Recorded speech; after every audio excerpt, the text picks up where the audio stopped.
अगर ये सो रहा हुआ तो मैं इसे मार डालूंगी, क्योंकि इसे पता है कि नहीं है कि आज यहाँ कौन आने वाला है। तो इसलिए इसको चाहिए कि दरवाज़ा खोल दे, वरना ये दरवाज़ा टूट भी सकता है। अस्सलाम वालेकुम। मैंने कहा अगर इसने दरवाजा नहीं खोला तो ये दरवाजा टूट भी सकता है। नोट कर रहा था यार। और एक आदत, बहना जब भाइयों के घर आती है तो उसकी शान ही अलग होती है। बिल्कुल बिल्कुल, वेलकम, मोस्ट वेलकम। तो जनाब हमारे Shamoon the hero the villain पता नहीं क्या क्या करके बैठा है ये, खुदा की कसम। You know what'll be really nice? It will be devastating. Arrangements for that have already been made.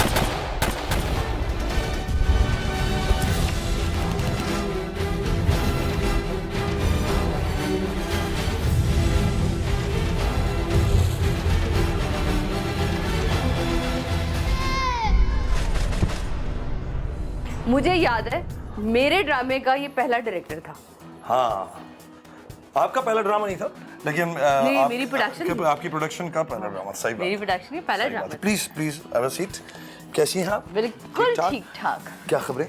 अच्छा जी, आप लोगों को मैं अभी से बता दूं कि हमारी जान पहचान, आप लोग सोच रहे होंगे पता नहीं कब से जानते हैं। हम बिल्कुल तब से जानते हैं जब से मैं इस कराची में आई थी। सही बात है। और बाबा हयात थे, ये लोग नाज़िमाबाद में रहते थे और हर 5 मिनट बाद मैं इनके घर पे होती थी। हाँ, सादिया की ये सिलसिला था कि शूट के बीच में आती थी, दाल चावल बनती थी और प्लेट लेके चली जाती थी। मामा कहता था प्लेट तो दे जाओ, कहती थी वापसी में प्लेट मिलती थी। और अक्सर पेशतर इसकी फिर ड्यूटी लगती थी कि खाना पहुंचाते हुए जाना यार, प्लीज यार, बहुत बहुत मजा आता है।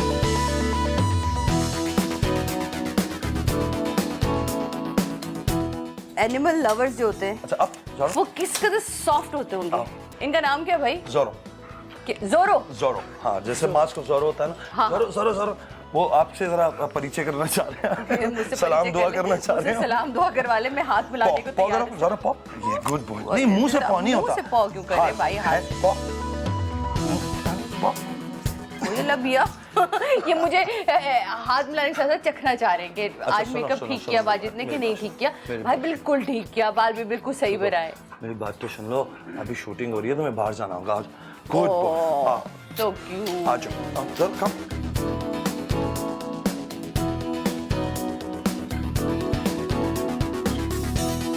जोरों से हमारी मुलाकात होगी और बड़ी जोरदार किस्म की मुलाकात थी। जोरों से हुई है। अच्छा, तुम्हें हमेशा से ये जोरो, मास ऑफ जोरो, पता नहीं अजीब थ्रिल टाइप की ड्रामे मूवी। कुत्ते का नाम जो है वो टर्मिनेटर नहीं रखा हुआ। फिर सोचो कौन याद आता।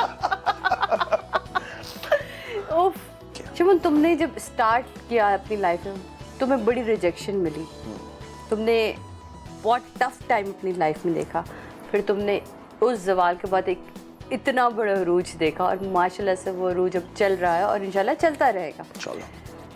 उस वक्त में और इस वक्त में लोगों के चेहरों के बदलाव में कितना फ़र्क आया, प्लीज़? साथिया, मुझे लगता है सिर्फ मेरा कोई एक्सेप्शनल केस नहीं है। जब आप शुरू में आते हैं हर कोई आपको मेरे ख्याल में तोल रहा होता है कि जी नहीं, ये तो नहीं हो सकता। अच्छा, मेरा ये मामला था कि मैं मोर देन एन एक्टर, मुझे डायरेक्शन करनी थी। तो मुझे जब डायरेक्शन करनी थी तो डेफिनेटली डायरेक्शन एक ऐसी चीज़ होती है जिस पर टाइम लगता है। उसमें आपको बयान करते करते उस चीज़ का रिलीज़ होते होते आपका एक स्पेन होता है। एक एक्टर तो ये होता है ना कि उसने 7-10 दिन काम किया, कुछ दिनों के बाद ऑन एयर हो गया। लेकिन जिस एज में मैं डायरेक्टर बनना चाहता था, बड़ी मुश्किल एज थी, 20-21 साल 22 साल का था। तो बस मुझे लगा कि वो वक्त हर एक को लगाना पड़ता है। सादिया, आपको भी ज़ाहिर शुरू में आई होंगी तो लोगों ने ज़ाहिर एक चैलेंज करते हैं, जज करते हैं। अच्छा, मर्दों का ज़रा ज़्यादा होता है, डबल प्रोसेस होता है।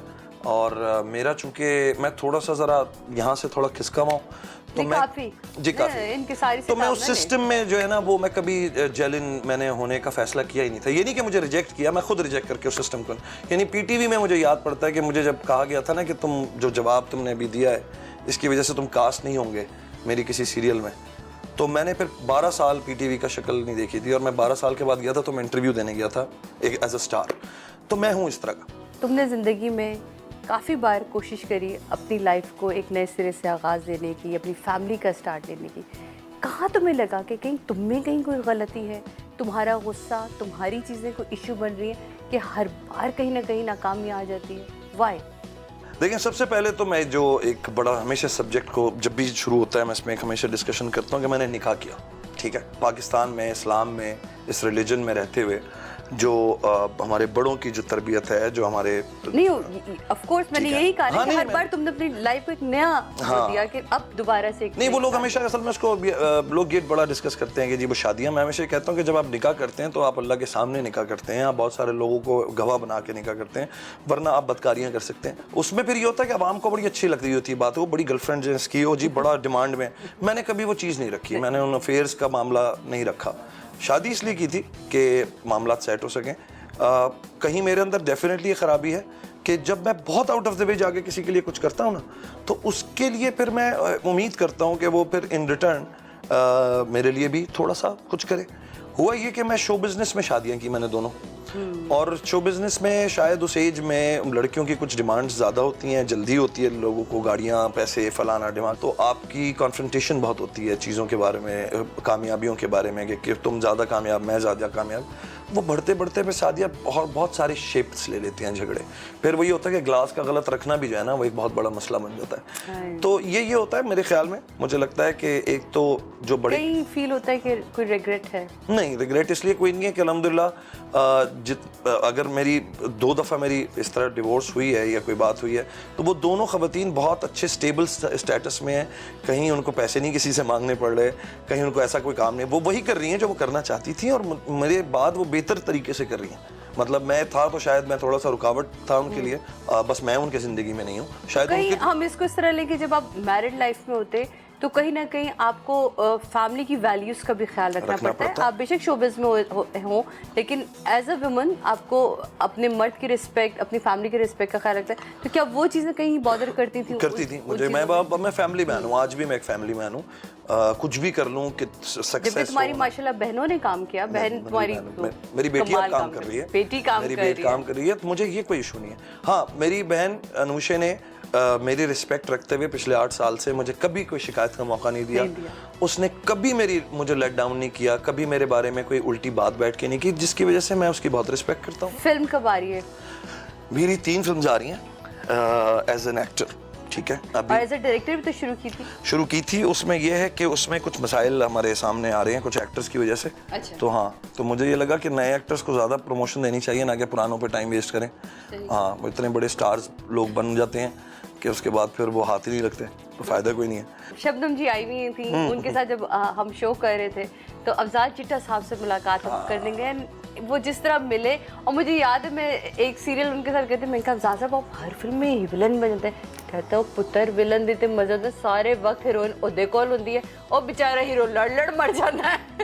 अच्छा, मेरी अच्छा अमूमन कहानियां जो होती हैं उसमें लड़की होती नहीं है ना, मतलब मेरा ताल्लुक ही अलग होता है, पैसा होता है या पावर होती है। लड़कियों वाले सीन्स में खुद ही कटवा देता हूँ। अच्छा, मुझे वो वाला इमेज अपना बनाना नहीं है। वो वैसी बड़ी है। हाँ, वो वैसी अपना अल्लाह का शुक्र है कभी गुरूर नहीं किया, वो वैसी बड़ी है। तो फिल्मों में नहीं करना ये सब कुछ।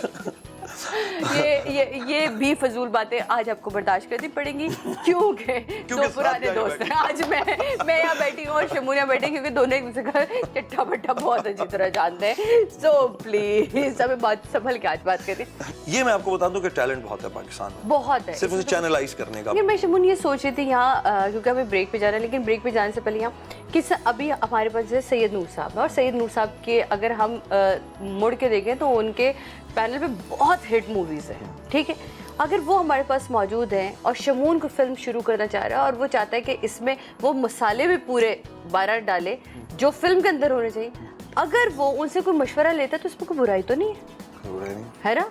तो इस तरह की कोई चीज़ भी तो हम अपने सीनियर्स के साथ मिलके कर सकते हैं ना, बशर्त ये कि हमारे सीनियर्स अपने अना का जो जामा जिसमें है वो उसमें से निकले। हमारे सीनियर्स कभी हमारे जूनियर्स पर हाथ नहीं रखते, वो हमेशा या तो झाड़ते हैं, डांटते हैं और उनकी कोई ना कोई कमियां बता रहे होते हैं। अना का बड़ा मसला है, पर्सनैलिटीज़ क्लैश करती हैं, छोटा बड़े को नहीं मानता, बड़ा छोटे को नहीं मानता, और हम एक दूसरे को नहीं मानते कि जी ये हीरो है, ये वाकई हीरोइन है, ये वाकई टैलेंटेड है। ये हम जिस दिन इस ट्रेनिंग में आ जाएंगे कि हम एक दूसरे की तारीफ करना शुरू करेंगे खुल के, आप देखिएगा ये इंडस्ट्री बहुत आगे जाएगी।